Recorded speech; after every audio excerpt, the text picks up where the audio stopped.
सिर्फ डिग्गी में से आवाज आ रही है। अबे तूने गला तो ठीक से दबाया था ना? हाँ यार, जब मैंने उसका गला दबाया था ना, पूरी सांस रुक गई थी उसकी। अब क्या करेंगे?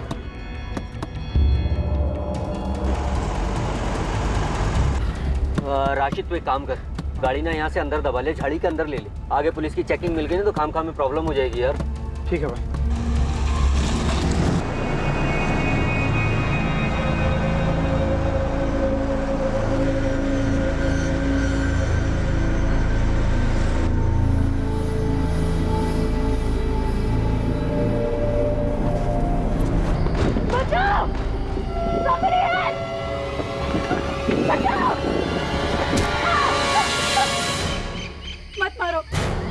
मत मारो मुझे प्लीज, मत मारो मुझे प्लीज, मत मारो मुझे प्लीज, मत मारो।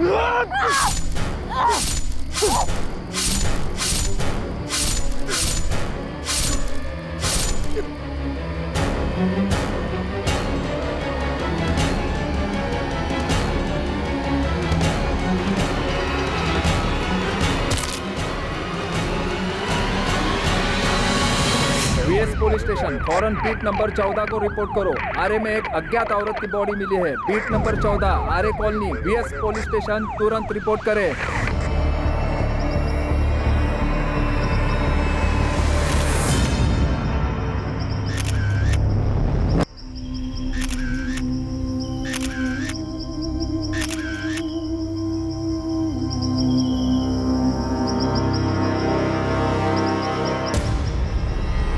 कपड़े, अंगूठी, घड़ी और सैंडल देखकर तो ये लगता है किसी अच्छे घर की हो। बॉडी और पत्थर पे खून अभी भी ताज़ा है, मतलब मर्डर हुए ज़्यादा वक्त नहीं हुआ है। सर, औरत की बॉडी से पर्स, फोन, आईडी ऐसा कुछ भी नहीं मिला जिससे इसकी पहचान हो सके, और आसपास भी ढूंढा है, कुछ भी नहीं मिला। कौन हो सकती है औरत? रीगेन 19। घड़ी ब्रांडेड है शायद, काफ़ी महंगी लग रही है। लगता तो है सर, लेकिन कंफर्म करना पड़ेगा। और सर ये अंगूठी, ये सोने की लगती है। इस पे ये शायद कोई गुड लक स्टोन है। और टॉप? सर ये टॉप भी महंगा लग रहा है, शायद किसी मॉल वॉल से खरीदा होगा। जब ये बॉडी आपको मिली उससे तकरीबन 3 या 4 घंटे पहले इनका मर्डर हुआ है। हमें आरे में बॉडी मिलने की खबर सुबह 8:15 बजे मिली, तो मर्डर 4 से 6 के बीच में हुआ होगा। राइट, और इनके घाव अभी तक ताज़ा हैं। ये पत्थर पे जो ब्लड के सैंपल्स मिले हैं वो विक्टिम के ब्लड के सैंपल से मैच भी हुए हैं। मतलब विक्टिम का चेहरा इसी पत्थर से बिगाड़ा गया। राइट। डॉक्टर, चेहरे का नक्शा कुछ बचा जिससे विक्टिम की पहचान हो सके? पूरी तरह से कुचल दिया गया है और किसी चाकू जैसी धारदार चीज से इनके पेट और छाती पे 21 दफा वार किए गए हैं। 21 बार किस तरफ इशारा करते हैं? इशारे का तो पता नहीं संजय, बट नफरत जरूर दिखती है। Sexual assault? नहीं, बट ये सेक्सुअली एक्टिव जरूर थी। आखिर कौन हो सकती है औरत? क्या कहानी है इसकी? क्यों किसी ने इस औरत को इतनी बेरहमी से मारा? एक औरत जिसका बड़ी बेरहमी से कत्ल किया गया था। कौन थी औरत और क्या थी इसकी कहानी? और यह तभी पता चल पाता जब इसकी पहचान हो पाती, और इसकी पहचान ढूंढना ही इस केस में पुलिस के लिए सबसे बड़ी चुनौती बनने वाली थी। एक औरत जिसकी उम्र लगभग 28 से 30, कद 5 फुट 4 इंच, रंग गेहुआ, नीली जीन्स और पीच रंग का टॉप, ब्राउन सैंडल, बाएं हाथ में जेप्सन घड़ी और दाएं हाथ में सोने की अंगूठी पहने गोरेगांव पूर्वा आरे के नजदीक मृत पाई गई है। इस औरत के बारे में अगर किसी के पास कोई भी जानकारी हो तो फौरन वीएस पुलिस स्टेशन को इन नंबर्स पर संपर्क करे। अगले 24 घंटों के अंदर वीएस पुलिस ने आरे में मिली अज्ञात औरत की लाश की खबर मुंबई के सभी पुलिस स्टेशंस में भेजी, इस उम्मीद में कि कहीं तो इससे मिलती जुलती कोई मिसिंग कंप्लेंट दर्ज हुई हो जिससे वो इस अज्ञात औरत की पहचान कर पाए। सर, मुंबई के सभी पुलिस स्टेशन को अलर्ट किए हुए 2 दिन हो गए और अभी तक ऐसी कोई इन्फॉर्मेशन नहीं आई कि इस औरत से मिलती जुलती कहीं कोई मिसिंग कंप्लेंट दर्ज हुई हो। औरत को गायब हुए 2 दिन से ज्यादा हो गए, लेकिन कोई रिपोर्ट नहीं लिखवाई गई। कुलकर्णी, आरे के आसपास पता की, शायद कोई औरत गायब हो, रिपोर्ट ना लिखवाई गई।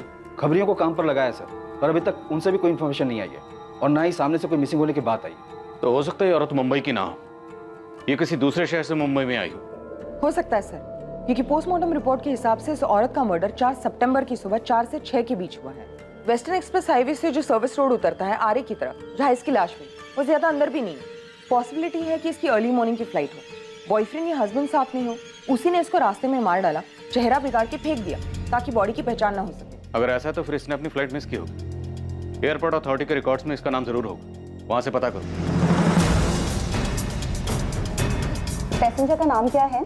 नाम नहीं पता, अब तक उसकी पहचान नहीं हुई। हमें पक्का पता नहीं है कि उसकी फ्लाइट मिस हुई है, लेकिन अगर आपके रिकॉर्ड्स में कोई ऐसी औरत है जिसकी उम्र 28 से 30 साल है और उसने अपनी फ्लाइट मिस की, तो हमारे पास एक लीड हो सकती है। डीगेन 19 ये जीन्स का ब्रांड हमने लास्ट ईयर 2018 फरवरी में लॉन्च किया था। जीन्स के लेवल पे जो मार्किंग है, शायद उससे पता चल जाए कि जीन्स किसने खरीदी थी। इम्पॉसिबल तो नहीं कहूँगी, पर ये जीन्स एग्जैक्टली किसने खरीदी है ये पता लगाना थोड़ा कॉम्प्लिकेटेड होगा, क्योंकि हम ऑल ओवर कंट्री में अलग अलग जगह पे सेल करते हैं ये जीन्स का। जेप्सन वॉच हमारी जुबली सीरीज की प्राइम कलेक्शन, और घड़ी का जो मॉडल आपने भेजा है वो जुबली प्राइम लेडीज वॉच है। मिस्टर शेखर, हमें एक डेड बॉडी मिली है जिसके हाथ में ये घड़ी थी। अभी तक उस औरत की पहचान नहीं हो पाई। आप इस घड़ी की सेल डिटेल्स दे सकते हैं? कब किसने खरीदी? पर बिना नाम के मैं कैसे पता कर सकती हूँ कि उस दिन किस लेडी की फ्लाइट मिस हुई है? आपके पास ऐसी कोई तो लिस्ट होगी जिसमें उन पैसेंजर्स की डिटेल्स होगी जिन्होंने अपनी फ्लाइट मिस की है। सुबह 6 बजे से रात के 9 बजे तक 40 डोमेस्टिक और 25 इंटरनेशनल फ्लाइट्स अलग अलग टर्मिनल से हैं। अगर उस लेडी ने पहले ही चेक इन कर लिया होगा तो इनमें और भी एयरलाइंस जुड़ जाएंगी, और अगर हर एयरलाइन से मैंने लिस्ट भी मंगवा ली तब भी ये पता कर पाना मुश्किल है कि उस दिन किस लेडी की फ्लाइट मिस हुई है। लेकिन जो लॉट बनते हैं उसके स्टॉक की डिटेल तो होगी ना, कि आपने वो स्टॉक कहाँ डिस्ट्रीब्यूट किए और उन लोगों ने आगे किन्हें बेचे। अगर ये लेवल और इसके डिटेल से आप पता लगा पाए कि ये कब मैन्युफैक्चर हुई थी और किस डिस्ट्रीब्यूटर को बेची गई थी, तो शायद हम भी ये पता लगा पाए कि ये जीन्स किसने खरीदी थी। लेकिन सर उसके लिए मुझे बैकडेट जाके सभी आउटलेट्स के स्टॉक डिटेल्स, सेल, परचेज सब चेक करना पड़ेगा, उसके बाद ही बता पाऊंगा। मिस्टर शेखर, ये इन्फॉर्मेशन बहुत ज़रूरी है इस केस को सॉल्व करने के लिए, उस औरत की पहचान के लिए कि वो औरत कौन थी और किसी ने उसे इतनी बेरहमी से क्यों मार डाला। पर तुम मेरी भी तो मजबूरी समझो। It's a high pressure job, यहाँ वर्क का इतना प्रेशर है, स्टाफ ओवरवर्क्ड है। मैं सिर्फ इतना कहूँगी कि कोशिश कर सकती हूँ। आप मुझे वो लेबल मेल कर दीजिए, मैं ट्राई करती हूँ। ओके सर, मैं ट्राई करता हूँ, लेकिन थोड़ा टाइम लगेगा। हम इस बॉडी को ज़्यादा 1 हफ्ते तक प्रिजर्व कर सकते हैं, क्योंकि ये बॉडी ऑलरेडी सड़ना शुरू हो चुकी है। बस डॉक्टर कुछ दिन और, जल्दी हमें इसके बारे में कोई लीड मिल ही जाएगी। उस अनजान औरत की लाश से मिली चीजों की पुलिस शिनाख्त तो कर रही थी, पर कोई पुख्ता सबूत हाथ नहीं लग पा रहा था। और फिर उस औरत के हाथ की अंगूठी ने पुलिस को एक उम्मीद बंधाई कि ये औरत भारत के किस कोने से हो सकती है। बेशक किसी शहर का नाम सामने नहीं आया, पर वो किस क्षेत्र से हो सकती है ये अंदाजा लगाया जा सकता था। ये अंगूठी सोने की नहीं, पित्तल की है सर। सोना या पित्तल में कोई फर्क नहीं पड़ता सर, असली कीमत इस स्टोन की है। ये स्टोन काफी कीमती है। कौन सा स्टोन है ये? इसे पुखराज कहते हैं, और इसे इस उंगली में, तर्जनी में, इंडेक्स फिंगर में पहना जाता है। हाँ, लाश की उसी उंगली में ये अंगूठी थी। आप बता रहे थे बहुत कीमती होता है। कई लोगों का मानना है कि धन वृद्धि, मतलब काम अच्छा चले, लक के लिए, सुख समृद्धि के लिए, या जिन औरतों को बच्चा नहीं होता है वो संतान प्राप्ति के लिए भी ये अंगूठी पहनते हैं। इस अंगूठी से पहनने वाले के बारे में कुछ पता चल सकता है? पहनने वाला कौन होगा, कहाँ का रहने वाला होगा? कौन का तो पता नहीं, लेकिन शायद ये उत्तर भारतीय हो सकती है। उत्तर भारत, नॉर्थ इंडिया, वो तो काफी बड़ा है, कई स्टेट्स है उसमें। नॉर्थ इंडिया क्यों? इस स्टोन की कटिंग और डिजाइन उस तरफ के लोग पसंद करते हैं। जैसे कि दक्षिण भारत, महाराष्ट्र में अलग तरह की डिजाइन्स और कटिंग्स लोग पसंद करते हैं, और इसे देखकर कहा जा सकता है कि ये नॉर्थ इंडियन डिजाइन की है। अंगूठी से और कुछ पता चल सकता है? किस ज्वेलर ने बनाई, कोई कोड वगैरह, खरीदने या बेचने वाले के बारे में कुछ? नहीं सर, ऐसा कुछ नहीं। गोल्ड रिंग होती तो कोड होता, ये तो सिंपल प्लेन अंगूठी है। उस अनजान औरत की डेड बॉडी की फोटो, उससे जुड़ी हर जानकारी उत्तर भारत के हर छोटे बड़े शहर में भेजी गई। स्थानीय लोकल नेटवर्क को भी डेड बॉडी से जुड़ी तमाम जानकारियां दी गई, इस उम्मीद में कि शायद कहीं कोई मिसिंग कंप्लेंट दर्ज हुई हो जो इस औरत से मैच करती हो और डेड बॉडी की पहचान पर अटके हुए इस केस की तहकीकात को आगे बढ़ने में मददगार साबित हो। सर, हमने खबरियों को काम पर लगाया है। गोविंद ने भी अपनी पूरी टीम को वेस्टर्न सबब के सारे होटलों में चेक करने के लिए भेजा है, पर प्रॉब्लम ये है कि बॉडी का चेहरा ही नहीं है। चेहरा नहीं है लेकिन बॉडी की बाकी चीज़ें तो हैं, कपड़े, घड़ी, अंगूठी, सैंडल, ये सब। हो सकता है विक्टिम मुंबई में कहीं बाहर से आई हो, तो किसी न किसी होटल में चेक इन किया होगा, उस होटल के सीसीटीवी में कैप्चर जरूर हुई होगी। सर हमने सब जगह देखा पर ऐसा भी कुछ दिखाई नहीं दिया। कुलकर्णी, कहीं हम गलत ट्रैक पर तो नहीं? विक्टिम मुंबई की हो, मिसिंग हो, पर मिसिंग कंप्लेंट लिखवाई नहीं गई और उसके हस्बैंड या बॉयफ्रेंड ने अपना पीछा छुड़ाने के लिए उसको मार दिया और चेहरा इसलिए बिगाड़ा गया ताकि पहचान ना हो सके। सर फिलहाल तो हमें बॉडी के बारे में सोचना चाहिए कि क्या करना है। मुर्दा घर वाले कह रहे हैं कि वो बॉडी को ज़्यादा दिन नहीं रख सकते। मुझे तो लगता है हमें बॉडी को दफना देना चाहिए। जैसे कोई लीड मिलेगी री इंस्पेक्शन के लिए हम बॉडी वापस निकाल सकते हैं। नॉर्थ इंडिया, लखनऊ, जेपसन जुबली प्राइम वॉच से एक इंफॉर्मेशन आई है। 17 अप्रैल 2019 को लखनऊ के एक आउटलेट से सेम मॉडल की घड़ी खरीदी गई थी। ये उसका बिल है। बिल में खरीदने वाले की सारी डिटेल्स हैं। राकेश अग्रवाल, खरीदार का फोन नंबर भी है 444939। राकेश अग्रवाल।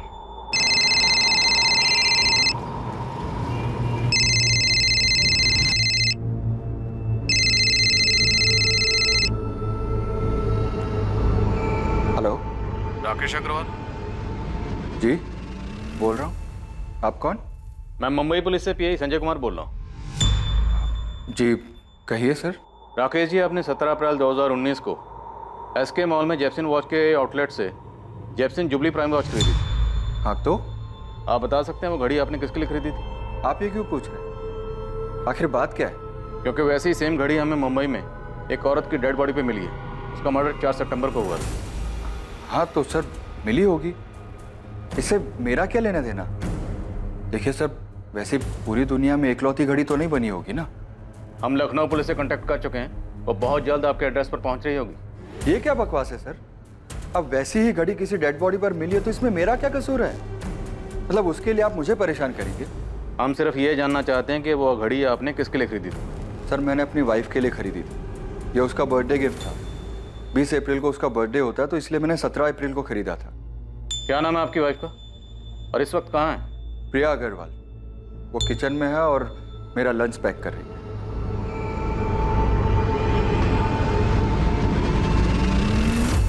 मैं आपको अभी वीडियो कॉल कर रहा हूँ, आप उनके पास ही रहिएगा। आप ये सब क्यों कर रहे हैं? सिर्फ इसीलिए क्योंकि मैंने वो घड़ी अपनी वाइफ को गिफ्ट की थी? हम सिर्फ ये देखना चाहते हैं कि वो घड़ी आज भी आपके पास ही है। सर ये मेरी वाइफ प्रिया अग्रवाल। प्रिया जी, क्या मैं वो घड़ी देख सकता हूँ जो आपके हस्बैंड ने आपको बर्थडे पे गिफ्ट की थी?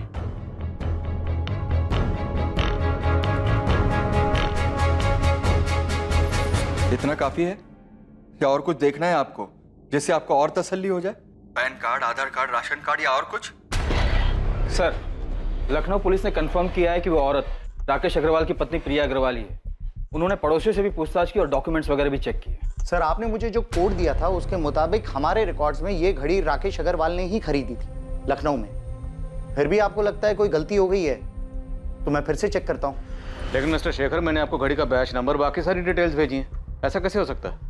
हो सकता है मैन्युफैक्चरिंग में कोडिंग के समय सीरियल नंबर में कुछ मिक्सअप हो गया हो। आप मुझे थोड़ा समय दीजिए, मैं फिर से चेक करता हूँ। रीगन 19 जींस की कंपनी की तरफ से अभी तक कोई जवाब नहीं आया। पूछने पर यही कह रहे हैं कि कोशिश कर रहे हैं। सर एयरलाइन से भी पता चल पाना मुश्किल है। हम हर रोज कॉल कर रहे हैं लेकिन उन पे भी काम का प्रेशर है। ऐसा कैसे हो सकता है? एक औरत गायब है लेकिन उसका पता लगाने वाला कोई भी नहीं। क्या उसकी फैमिली, रिश्तेदार, दोस्त कोई भी नहीं जो ये पता लगाना चाहे कि औरत कहाँ चली गई? The number you have called is currently switched off. Sheila, Radhika का फोन अभी भी स्विच ऑफ आ रहा है। पुलिस क्या कह रही है? वो तो कह रही ढूंढ रही है, पर राधिका अचानक ऐसे कहाँ चली गई?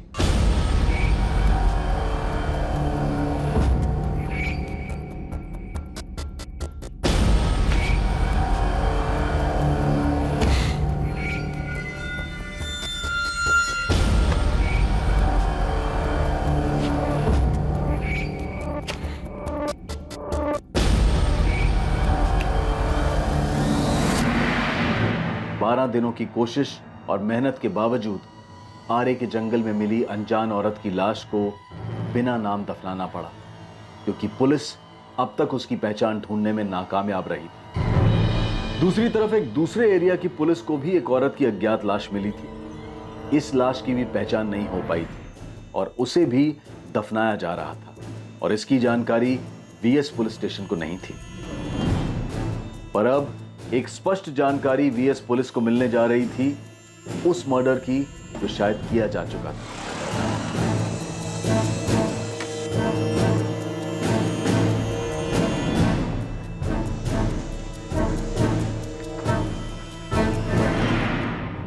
आसिफ मोहम्मद नाम है साहब उसका, मलाड वेस्ट में रहता है। उसको उठाइए, आपको सब कुछ मालूम पड़ जाएगा।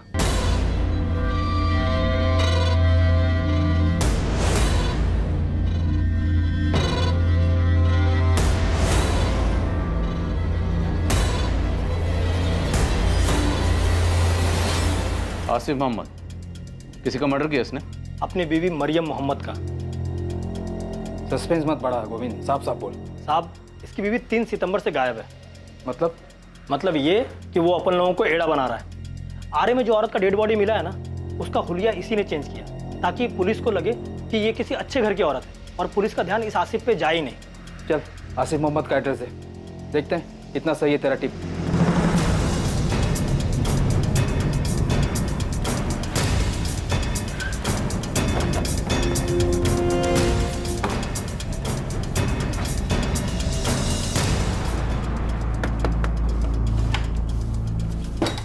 आसिफ मोहम्मद। मैं ही हूँ साहब। क्या हुआ? तेरी बीवी मरियम मोहम्मद कहाँ है?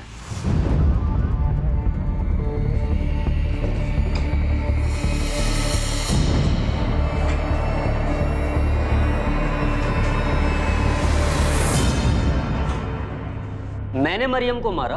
अपनी बीवी को? क्या बात कर रहे हो साहब? मारा नहीं तो गई कहाँ? पूरा घर छान मारा। तुमने अपने घर से उसकी एक एक चीज गायब कर दी। ये अंगूठी, घड़ी, सैंडल और ये जीन्स, ये सब कहां से लाया था मरियम की बॉडी को पहनाने के लिए? साहब आपको किसने बोला ये मरियम है? अच्छा चल तो बताइए कौन है? अब ये कौन है साहब तो पता नहीं, लेकिन मरियम से मेरी रोज बात होती है। अगर मैं सुबह बात नहीं कर पाता हूँ तो रात को अक्सर जरूर बात हो जाती है। आपको अगर यकीन नहीं हो तो मैं आपकी अभी उससे बात करवा देता हूँ। अच्छा बात करो। क्या साहब, आपको किसी ने कुछ भी बोला और आप भी ना। लो साहब घंटी जा रही है, आप खुद ही बात कर लो, आपको यकीन। सलाम वालेकुम, कैसे हैं आप कौन बोल रही हैं? पहले आप बताइए, आप कौन बोल रहे हैं? ये तो मेरे शौहर आसिफ का नंबर है। आपके पास कैसे आया? मैं मुंबई पुलिस से इंस्पेक्टर संजय शर्मा बोल रहा हूँ। इंस्पेक्टर? लेकिन ये तो मेरे शौहर आसिफ का नंबर है। वो ठीक तो है ना? मेरी बात कराइए उनसे। बात करवाएंगे, लेकिन पहले आप ये बताइए कि आपके शौहर का पूरा नाम क्या है? आसिफ मोहम्मद। आखिर बात क्या है बताइए मुझे, और इस तरह डराइए मत। और आपका पूरा नाम क्या है? मरियम मोहम्मद। अल्लाह के वास्ते मेरी उनसे बात कराइए, बड़ी मेहरबानी होगी। सर हमें आसिफ के घर से किसी भी औरत का कोई सामान नहीं मिला। मैंने उसके घर के आसपास पूछा, लेकिन सबका यही कहना है कि उसको कभी किसी औरत के साथ नहीं देखा उन्होंने। मरियम मोहम्मद? जी हाँ, आसिफ मोहम्मद की पत्नी। पत्नी? पर मैडम वो तो यहाँ पे अकेले ही रहता है, उसके साथ कभी कोई औरत को देखा ही नहीं है। उसकी पत्नी तो जोधपुर में रहती है, उसने एक बार बताया था। सर लगता है इस बार भी घड़ी वाले राकेश अग्रवाल की टिप की तरह ही रॉन्ग नंबर लगा है। लगता है गोविंद का दिमाग खराब हो गया, ब्लाइंड मर्डर में ब्लाइंड टिप दे रहा। खामखा आपने मेरी बीवी को डरा दिया साहब। और आपको किस बेवकूफ ने बोला कि मैंने अपनी बीवी का मर्डर किया? काम क्या करता था? दिहाड़ी मजदूर हूँ, कारपेंटरी करके जैसे तैसे 2 पैसे कमाता हूँ साहब, और उन 2 पैसे में से बचाकर अपने घर भेजता हूँ ताकि मेरी बीवी हमारे बेटे इखलाक को अच्छी तालीम दे सके, अच्छा खाना खिला सके। पुलिस को लगने लगा था कि लखनऊ के राकेश अग्रवाल की तरह उन्हें एक बार फिर गलत जानकारी दी गई थी, लेकिन आसिफ के जरिए पुलिस के सामने एक ऐसा खुलासा होने जा रहा था जो इस केस को एक अलग ही स्तर पर, एक अलग ही मोड़ पर ले जाने वाला था। अरे गोविंद, ये क्या मजाक लगा रखा है? हमारे सामने आने से पहले एक बार ठीक से पता तो कर लेता। आपको मेरे से ज्यादा वो आसिफ की बात पे भरोसा है? मैं बोल रहा साहब, मर्डर वही किया है। यदि खबर गलत निकली ना तो नेटवर्क छोड़ के आउट होने को तैयार है मैं। अरे गोविंद, उसकी बीवी मरियम तो जोधपुर में है, हमने बात की उससे। वो अपन लोगों को फिर से घुमा रहा है साहब। उसका इधर एक औरत के साथ सेटिंग है। अपना पंटर लोग उस औरत का एड्रेस ढूंढ देंगे। नाम और एरिया मालूम है मेरे को, प्रीति नाम है साहब, धंधा करती है उधर मीरा रोड में, किधर तो रहती है साहब। मैं पक्का बोलता है, आप बोलो तो मैं स्टाम्प पेपर पे लिख के देने को तैयार है कि जिस लेडीज का डेड बॉडी आप लोगों को मिला है ना, वो मरियम मोहम्मद ही है साहब। राजेश सर, मैं अभी आपको एड्रेस मैसेज करती हूँ। जोधपुर घंटा घर के आसपास ही कहीं मरियम मोहम्मद का घर है। घर पे जो औरत आपको मिलेगी, हमें उसकी पूरी डिटेल्स चाहिए, सारे document. Aadhaar card, voter card, PAN card, जिससे ये प्रूव हो सके कि वही मरियम मोहम्मद है। ठीक है निर्मला, आप फौरन उसका एड्रेस भेजो, इससे पहले कि वो भागने की कोशिश करे। मैं एक टीम लेकर उसके घर पहुंचता हूँ। आपको जो करना है करो, जो देखना है देखो, लेकिन मुझे बताओ तो सही, आपको कौन गुमराह कर रहा है कि मैंने अपनी बीवी को मारा है? ये गोविंद को क्या हो गया? नशा वशा करने लगा है क्या? वो तो अब भी यही कह रहा है सर कि आसिफ ने अपनी बीवी को मारा और उसकी लाश को ठिकाने लगा दिया। वो तो ये भी कह रहा है कि उसकी एक गर्लफ्रेंड है, प्रीति नाम है उसका, धंधा करती है और उसी के लिए उसने अपनी वाइफ मरियम को मारा है। ये आसिफ अपनी बीवी मरियम का कत्ल यहाँ करता है मुंबई में, फिर दूसरी मरियम जोधपुर में पैदा कर देता है। घर नहीं, ये आसिफ इतना शातिर है क्या?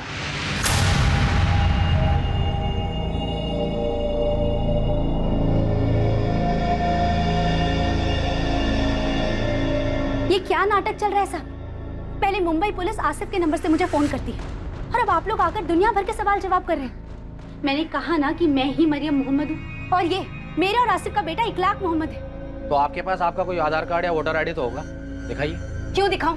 मैंने कहा ना कि मैं मरियम मोहम्मद हूँ। देखिए मैडम, आपके पति पर अपनी पत्नी के मर्डर का इल्जाम है और वो इस वक्त मुंबई पुलिस की हिरासत में है। अरे लेकिन मैं हूँ उनकी बीवी और मैं जिंदा हूँ। आपको 10 बार बोल चुकी हूँ, लेकिन फिर भी आप लोग बेवजह परेशान कर रहे हैं।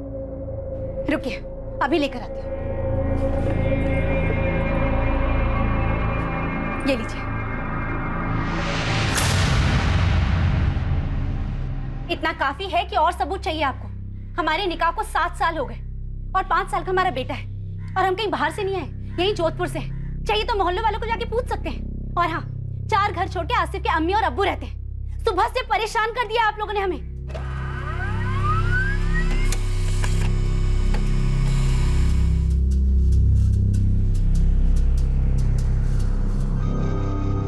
सॉलिड झोल किया सब आसिफ ने।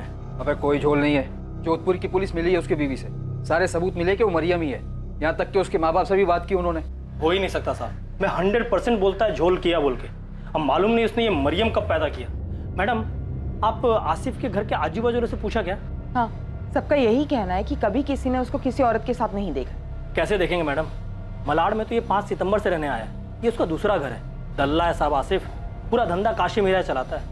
ये उसके मीरा रोड के घर का एड्रेस, जहाँ किसी ने भी इसे 4 सितंबर से नहीं देखा है। यहाँ अपनी बीवी के साथ रहता है। 2-4 और लेडीज लोग भी है जिसको धंधे पे लगाया है। उसी में से प्रीति नाम की एक लड़की है जो उसकी एकदम खास है और उसी के चक्कर में उसने मरियम का मर्डर किया। ये प्रीति भी उधर काशी मीरा में ही रहती है। ये उसके घर का एड्रेस और ये पूरा खबर अपना उस्मान लेकर आया। तब उस्मान ने प्रीति पे नजर रखा हुआ था। मैं क्या बोलता है साहब, आप लोग इस प्रीति को उठाइए और साथ में ना आसिफ के दोस्त राशिद को भी। ड्राइवर है, टैक्सी चलाता है। उसी की गाड़ी में ये लोग बॉडी को ठिकाने लगाने लेके गए थे।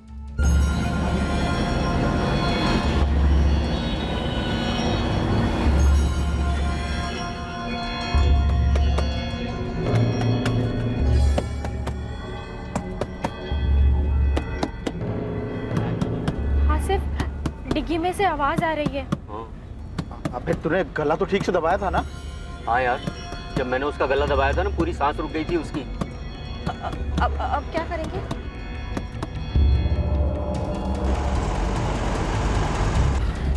राशिद तू एक काम कर, गाड़ी ना यहाँ से अंदर दबा ले, झाड़ी के अंदर ले ले। आगे पुलिस की चेकिंग मिल गई ना तो खाम में प्रॉब्लम हो जाएगी यार। ठीक है भाई।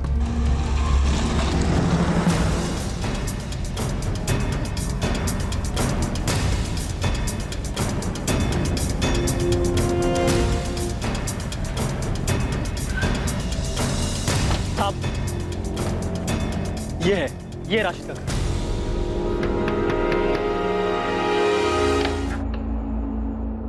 राशिद खान, चल। मैडम छोड़िए, मैडम कहाँ लेके जा रही है मेरे को? आसिफ मोहम्मद से मिलवाने, इंतजार कर रहे हैं। अरे साहब मुझे कहाँ लेके जा रहे हैं? साहब मेरी बात टैक्सी टो करवा के पुलिस स्टेशन लेके चल। अरे साहब मेरी बात तो सुनो साहब, मेरे किया क्या? हाँ साहब, यही आसिफ मोहम्मद का घर था, यही रहता था वो। और साहब सबको मालूम है वो क्या काम करता था। सिर्फ वही नहीं, उसकी बीवी भी इस धंधे में उसके साथ थी। बहुत नकचड़ी औरत थी साहब। एक बार हमारी जिग भी हो गई थी उसके साथ। ये क्या बकवास कर रहे हो तुम लोग? हाँ, मैंने कभी तुम लोगों को धंधा करने के लिए बोला है? नहीं ना। ये शरीफों की रहने की जगह है। तू ना अपने गंदे धंधे अपने पति के साथ कहीं और जाके कर। पूरे मोहल्ले को गंदा कर रखा है तूने और तेरे पति ने। मुझे तो यहाँ कोई दिक्कत नहीं है, दिक्कत तो तुम लोगों को है। और बहुत ज्यादा गंदगी भी लगती है तो तुम लोग जाओ, मैं क्यों जाऊँ? हाँ, मैं तुम्हारे यहाँ झांकने के लिए आती हूँ? नहीं ना। ये उसकी बीवी है मरियम मोहम्मद। नहीं तो ये उसकी बीवी नहीं है। नाम मरियम था कि क्या था क्या मालूम, ये तो झूठ भी बोल सकती है। यहाँ तो सब लोग उसको सबीना बुलाते थे। निकलो यहाँ से फुरा। ये तो देख, क्या औरत है ये।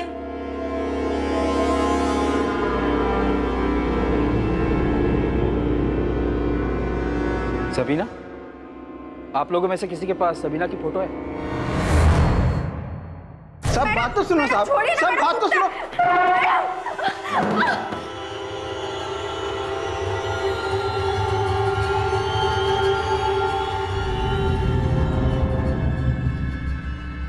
सबीना, काशी मीरा में यही नाम रखा था ना मरियम का? अब 2 मिनट में मुझे पूरा सच बाहर चाहिए, वरना तीनों को यहीं गाड़ दूं। इसी को मारकर फेंका था ना आरे के जंगलों में? यही है ना तेरी बीवी? इसलिए मरियम मोहम्मद।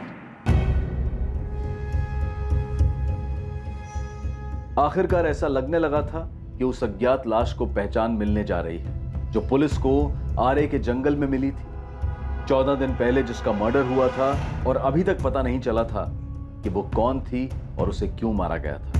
पुलिस का मुखबिर गोविंद कत्ल के मकसद और पुख्ता सबूतों के साथ पुलिस के पास आया, पर आसिफ और उसके साथी राशिद और प्रीति एक ऐसे मर्डर का खुलासा करने वाले थे जो पुलिस के भी होश उड़ा देने वाला था और मर्डर के केस को एक नया मोड़ देने वाला था।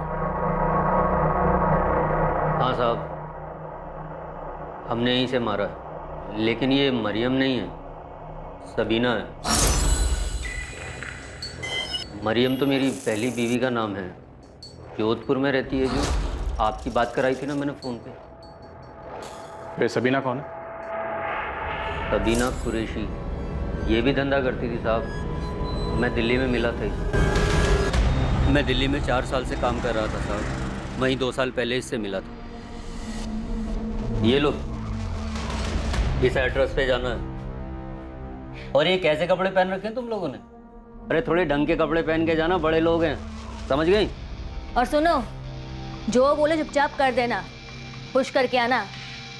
बहुत मोटी पार्टी है, रेगुलर क्लाइंट बनाना है उन्हें। जी मैडम। अच्छा एक बात और, होटल के रिसेप्शन पे जाके ना खुद को गेस्ट बताना। क्या बताओगी? गेस्ट। और अंग्रेजी में बोलना। चलो जाओ, घबराओ मत, जाओ। अरे सबीना जी जरा गौर तो फरमाइए। ये ले तेरा हिस्सा। मैं और सबीना मिलके काम करते थे। सबीना लड़कियां ढूंढ कर लाती थी, ऐसी लड़कियां जिन्हें धंधा करने में कोई एतराज़ नहीं होता था। मैं ऐसे ही अनजान लोगों को दोस्ती के मैसेज भेजता था, जिसमें घुमा फिरा के धंधे की बात लिखता था। उसमें से कोई जवाब देता तो उसे हाई क्लास लड़की देने का ऑफर देता था। बिल्कुल साहब, बिल्कुल, आप फिक्र मत करो साहब। अरे नहीं साहब, टेंशन लेने की ज़रूरत नहीं है। आप जहाँ कहोगे लड़की पहुँच जाएगी, किसी को पता नहीं चलेगा। आप फिक्र मत करो। अरे मैं हूँ ना, देख लेना साहब, आप खुद ही बोलोगे यार आसिफ तूने दिल खुश कर दिया। सब सही चल रहा था साहब, पर फिर एक दिन हमारी एक लड़की पुलिस की रेड में पकड़ी गई और फिर पुलिस ने मुझे और सबीना दोनों को गिरफ्तार कर लिया। हम दोनों जमानत पर बाहर तो आ गए, पर पुलिस रिकॉर्ड में आने के बाद वहाँ काम करना मुश्किल हो रहा था साहब। जैसे ही धंधा शुरू करते पुलिस उठा लेती। खर्चा पानी देने में तेल निकल गया हम लोगों का। बस मैंने और सबीना ने तय किया कि हम दिल्ली ही छोड़ देंगे और 1 साल पहले हम लोग मुंबई आ गए। यहाँ आके हमने काशी मीरा में अपना धंधा जमा लिया। ओए, तेरे धंधे पानी में हमें कोई इंटरेस्ट नहीं, सीधा मुद्दे पे है, वरना तेल निकाल देंगे मार मार के तेरा। सर वही तो बता रहा हूँ मैं आपको। यहाँ ये प्रीति है ना, ये सामने से चल कर आई, पहले से इस धंधे में थी। मुझे सिखाएगा? आसिफ कल पैदा नहीं हुई मैं, समझा? एक तो प्रीति सामने से खुद चल के आई है, ऊपर से पूरे हफ्ते में 2 ग्राहक के पास भी नहीं गई है। अरे कैसे जाएगी वो, तबीयत ठीक नहीं है उसकी। तबीयत ठीक नहीं उसकी है? तबीयत ठीक नहीं है उसकी?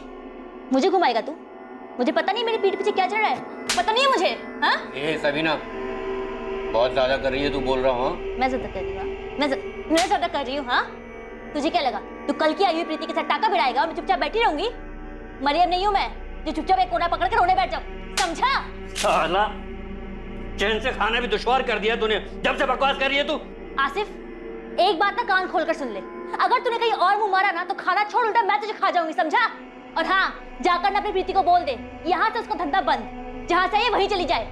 कल से मुझे यहाँ को दिखनी नहीं चाहिए, समझा? ऐसे आंखें फाड़ फाड़ के क्या देख रहा है? जितना बोला उतना कर, चल निकल यहाँ से। मैं सबीना को खुश रख रहा था, माँ मरियम को भी और यहाँ इस प्रीति को भी, लेकिन ये सबीना कुछ सुनने को तैयार ही नहीं थी साहब। खुद किसी की जगह मारकर बैठी थी और अब उसे धर्मपत्नी बनना था। आसिफ की जिंदगी में सारी जगह उसे अकेली को चाहिए थी। सबीना को कैसे मारा और कहाँ मारा? वहीं काश्मीरा वाले घर में, रात के अंधेरे में गला दबा दिया उसने।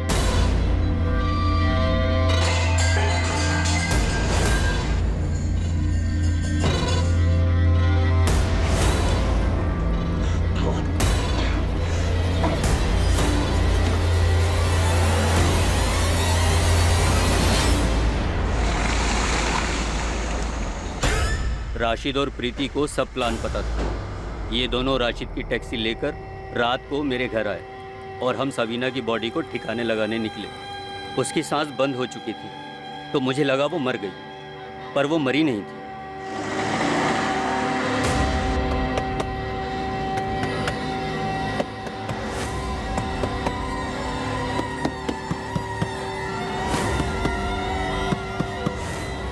हम तीनों उसकी बॉडी चैम्बूर में कचरे के ढेर में फेंकने वाले थे, पर फिर हमें प्लान चेंज करना पड़ा साहब।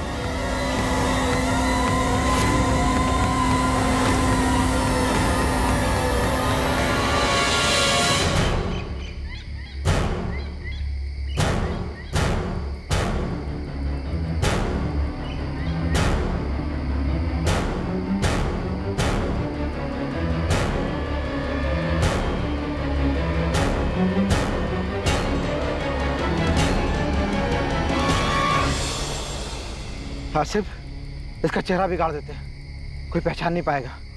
वैसे भी इसके आगे पीछे कोई नहीं था, किसी को भी नहीं पता चलेगा कौन थी। साली को जाने दो बिना पहचान के।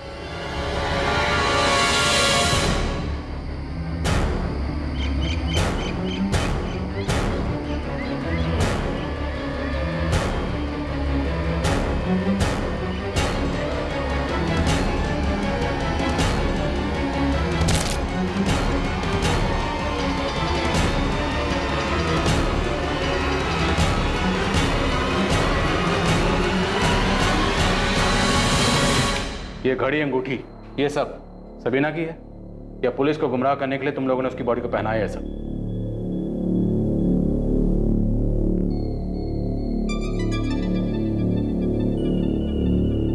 साहब सच बोल रहा हूँ, हमने सबीना की बॉडी पर कुछ नहीं डाला। मतलब ये घड़ी और अंगूठी सबीना की है? नहीं साहब। तो ये सब बॉडी पे कहाँ से आए? ये कपड़े, ये जीन्स टॉप सबीना के हैं ना? नहीं, ये कपड़े उसके नहीं हैं। मतलब पहले तुम लोगों ने सबीना का कत्ल किया, उसके बाद उसकी बॉडी को ये सब पहना है? साहब हमने ना कोई कपड़े बदले हैं, ना कोई अंगूठी पहनाई है, ना हमने कोई जींस पहनाई है। हमने बस पत्थर उठाया और उसका चेहरा बिगाड़ा है ताकि कोई उसकी लाश को पहचान ना सके साहब। राशिद, प्रीति, आसिफ, तुम लोग दिमाग खराब मत करो। ध्यान से देख, इसकी बॉडी पे ये सबीना की बॉडी है और इसकी बॉडी पे ये नहीं साहब, ये सबीना की लाश नहीं है। ये मत सोचना कि बॉडी के कपड़े बदल दिए तो तुम दोनों मर्डर के चार्ज से बच जाओगे। सबीना का कोई रिश्तेदार है? पता नहीं, 2 साल पहले दिल्ली में मिली थी, तब तो बोल रही थी कि मेरा दुनिया में कोई नहीं है साहब। ओए, ज्यादा नाटक मत कर, ये बॉडी सबीना की है ना? जब मैंने आपको बता दिया कि मैंने इसे मारा है तो भला मैं अब क्यों झूठ बोलूंगा कि लाश सबीना की नहीं है? आसिफ सच बोल रहा है साहब, सबीना ने लाल सलवार और हरा कुर्ता पहना था और हमने तो उसके बॉडी से अंगूठी, चेन सब कुछ निकाल लिया था। ऐसा कुछ भी नहीं छोड़ा जिससे उसकी पहचान हो सकती थी। साहब, ये आसिफ एक नंबर का झोलर आदमी है। यहाँ एक औरत को अपनी बीवी बताता है और पकड़ा जाता है तो पता चलता है बीवी तो जोधपुर में है। बहुत चालाक आदमी है सब ये। उसे अच्छी तरह से पता है कि अगर उसने कबूल नहीं किया तो हमें ये साबित करने में मुश्किल होगा कि ये सबीना की बॉडी है, इसलिए उसने सारी प्लानिंग पहले से की। सबीना के बॉडी के कपड़े, जूते, ज्वेलरी सब कुछ बदल दिया गया ताकि अगर कभी पकड़े भी गए और जुर्म कबूल भी करना पड़ा तो बॉडी पहचानने से मना कर दें।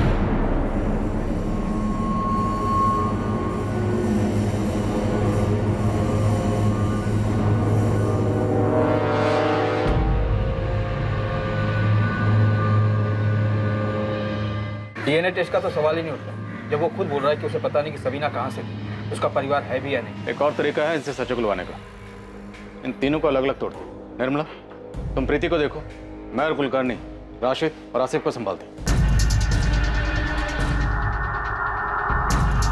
एक टीम आसिफ और राशिद को लेकर उस स्पॉट के लिए निकली जहां उन्होंने सबीना की लाश को फेंका था। दूसरी टीम क्राइम स्पॉट का पता लगाने के लिए प्रीति को लेकर अलग से निकली।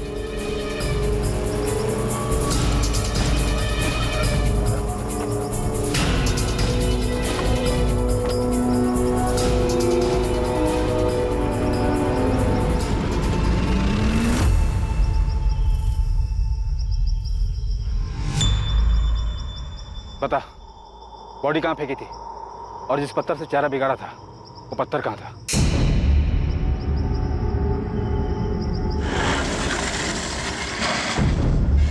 तुमने बॉडी यही फेंकी थी? हाँ मैडम, वो जो पेड़ है ना वो साइड में, पत्थर उसी के पास पड़ा था।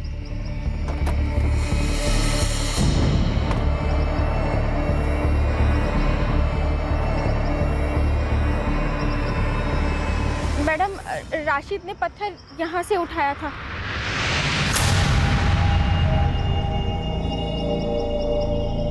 और सबीना की लाश यहाँ पड़ी। पक्का तुमने बॉडी यही फेंकी थी? हाँ मैडम। बता जल्दी, कहाँ फेंकी थी? साहब, हमने सबीना की लाश को यहाँ नहीं फेंका था साहब। यहाँ नहीं फेंका था तो कहाँ फेंका था? साहब, ये जगह तो गोरेगांव हाईवे से 2 मिनट की दूरी पर है। हम लोग तो आरे के उस पार पवई तक निकल गए थे और वहाँ सबीना को होश आ गया था तो हम लोगों ने गाड़ी अंदर की तरफ ले ली थी। सर, मुझे लगता है ये लोग सच बोल रहे हैं, क्योंकि प्रीति हमें जिस जगह लाई है ये भी आरे का एक हिस्सा है, लेकिन ये उसका दूसरा छोर है, पवई साइड की तरफ। ओके निर्मला, तुम वहीं रुको, हम लोग भी यहाँ से निकल रहे हैं। आसिफ और राशिद भी यही कह रहे हैं कि उन्होंने सबीना की बॉडी यहाँ नहीं फेंकी थी। चलो, जहाँ बोल रहे हो वहाँ चलते हैं, देखते हैं क्या बताते हो तुम लोग। कहाँ फेंकी थी बॉडी तुम लोगों ने?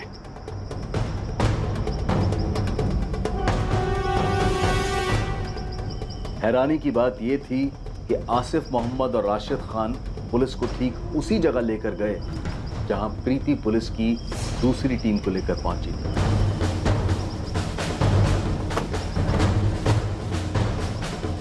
भाई साहब, हमने सबीना की लाश को उस पेड़ के पास फेंका था और पत्थर भी वहीं था साहब। सर, प्रीति ने भी बिल्कुल यही कहा था कि लाश यही फेंकी थी और पत्थर भी यही था। ये एरिया तो हमारे अंडर में आता भी नहीं, ये तो सीआर मार्ग पुलिस स्टेशन के अंडर में आता है। और दूसरी तरफ आसिफ कह रहा है कि उसने अपनी बीवी सबीना को 3 सितंबर की रात को गला दबाकर मारा। हमें बॉडी 4 सितंबर को मिली और पोस्टमार्टम रिपोर्ट के हिसाब से मर्डर 4 सितंबर की सुबह 6 बजे के आसपास हुई। तो फिर इस हिसाब से जो बॉडी हमें मिली वो सबीना की नहीं हो सकती। फिर किसकी बॉडी है? हमें सीआर मार्ग पुलिस स्टेशन से पता करना चाहिए कि क्या 3 सितंबर की सुबह उन्हें यहाँ से कोई बॉडी मिली थी या नहीं। हाँ, आप बिल्कुल ठीक कह रहे हैं। 3 सितंबर की सुबह उस जगह हमें एक औरत की बॉडी मिली थी जिसका चेहरा बहुत बुरी तरीके से कुचल दिया गया। 3 सितंबर की सुबह बॉडी मिली थी? हाँ, पोस्टमार्टम की रिपोर्ट से भी यही पता चला कि 2 सितंबर की रात को गला घोंटकर उसका मर्डर किया गया। आसिफ, तुम कह रहे हो कि तुमने सबीना का मर्डर 3 सितंबर के रात को किया, सही है? मैडम, तारीख तो याद नहीं है, लेकिन मर्डर मैंने रात को ही किया था। आपको जो बॉडी मिली थी उस औरत ने लाल सलवार और हरा कुर्ता पहना था। हाँ, वही था। और अभी 4 दिन पहले ही हमने उसकी बॉडी को दफनाया, लेकिन अभी तक हमें उसकी कोई पहचान नहीं हो पाई। आपको इस केस के बारे में कोई लीड मिला है क्या? हाँ, शायद।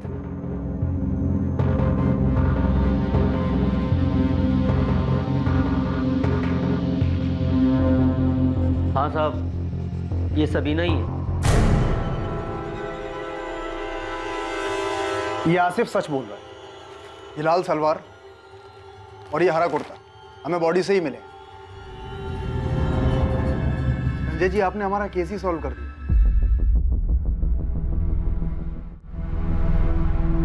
वो अज्ञात औरत की लाश जो वीएस पुलिस को मिली थी और दफनाई जा चुकी थी, उसकी शिनाख्त अब तक नहीं हो पाई थी।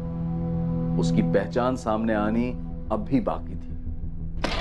गोविंद, तेरी टिप ने श्रीकांत का केस तो सॉल्व कर दिया, लेकिन हमारा केस अब भी वहीं अटका हुआ है। सवाल अब भी यही है कि औरत कौन थी, उसे किसने मारा और क्यों मारा। ये तो मेरे को भी समझ में नहीं आ रहा साहब। पहली बार ऐसा हुआ है कि इतना खोद के निकालने के बाद पता चला कि मर्डर तो हुआ है, पर अपने केस के अलावा दूसरा एक केस सॉल्व हो गया और अपना केस वहीं का वहीं रखड़ रहा है। जैसे आसिफ सबीना को मारकर चुप बैठा था, वैसे कोई है जो इसे मारकर चुप बैठा है और इसे कोई पूछने वाला नहीं। शायद हो सकता है कि पूछने वाला हो और पूछ भी रहा हो, लेकिन उसे जवाब ना मिल रहा। अब तो मेरा यकीन और भी पुख्ता हो चला, ये औरत मुंबई की नहीं थी, ये औरत किसी दूसरे शहर से मुंबई में आई हुई।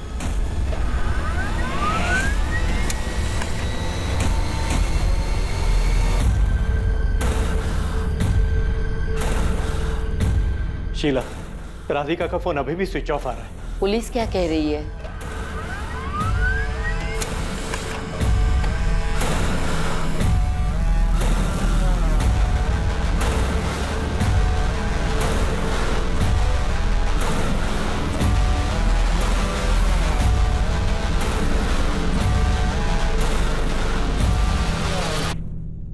ये नैना सब्रवाल है और ये है उसका बॉयफ्रेंड आशीष मिश्रा।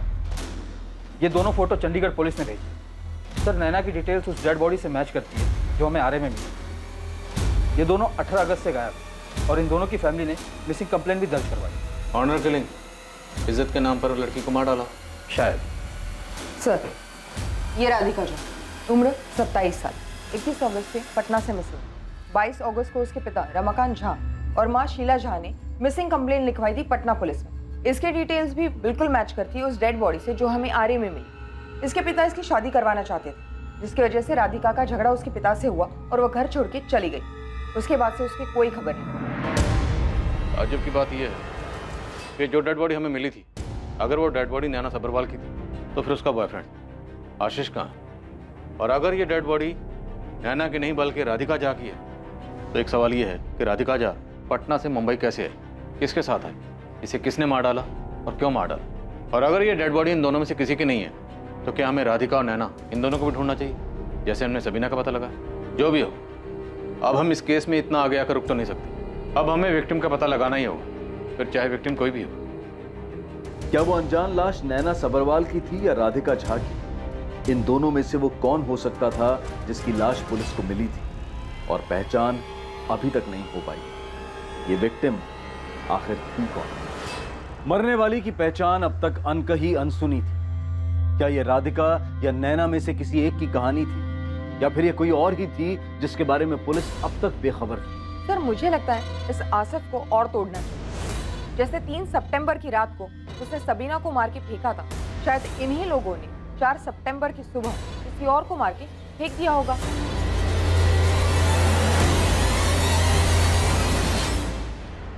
क्या वाकई में इस अज्ञात औरत की पहचान और उससे जुड़े सभी सवालों के जवाब के लिए सिर्फ आसिफ मोहम्मद जिम्मेदार था या फिर कोई और था जो पुलिस की आंखों में धूल झोंक रहा था? राकेश, जो घड़ी तुमने मुझे मेरे बर्थडे पे गिफ्ट की थी, पुलिस फोन करके उस घड़ी के लिए इतने सवाल क्यों कर रही है? तुम क्या कहना चाहती हो प्रिया? तुम्हें लगता है कि वैसी घड़ी मैंने किसी और को भी गिफ्ट की है? की है क्या? एक तरफ एक अनजान पीड़ित औरत की लाश जमीन के नीचे दफन थी और दूसरी तरफ जुर्म करने वाला अपराधी भी गुमनामी के पीछे छुप गया था। और ये गुमनामी पीड़ित की पहचान न हो पाने की वजह से पैदा हुई थी। वो पीड़ित जो खुद अपनी कहानी बयां नहीं कर सकती थी कि उसके ऊपर क्या बीती थी। तमाम तरह की मुश्किलों और चुनौतियों को पार करते हुए पुलिस ने ये केस कैसे हल किया, उस औरत, उस अज्ञात पीड़ित की पहचान करते हुए पुलिस कातिल और कत्ल के मकसद तक कैसे पहुंची, ये हम देखेंगे कल रात 11 बजे इस केस के दूसरे और आखिरी भाग में। अब मैं अनूप सोनी आपसे विदा लेता हूं और याद रखें, क्राइम और आपके बीच में सिर्फ इतना फर्क है कि आप कितने सतर्क हैं। सतर्क रहें, सुरक्षित रहें। जय हिंद।